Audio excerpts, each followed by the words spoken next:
Good afternoon, everybody. Pigskin Pete here. Happy Tuesday to everybody.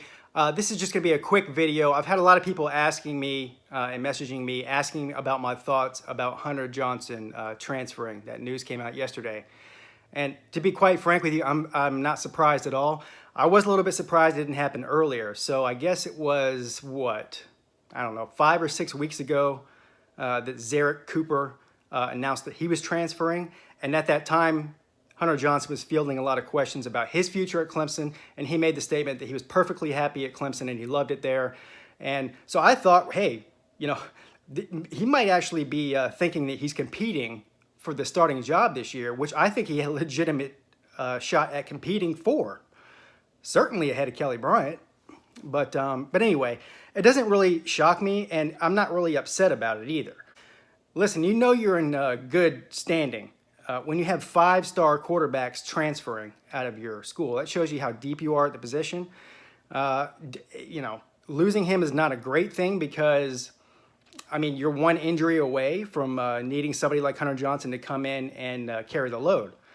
I'm happy for the kid. I really like him. I think he's a really good guy. I think he's a really good quarterback. And I think whichever team he goes to, whether, I guess they're saying Purdue and Northwestern are the two front runners, whichever team gets him is going to be getting a good player. And I think he's going to end up doing really well for the school and eventually getting himself in the conversation for the draft.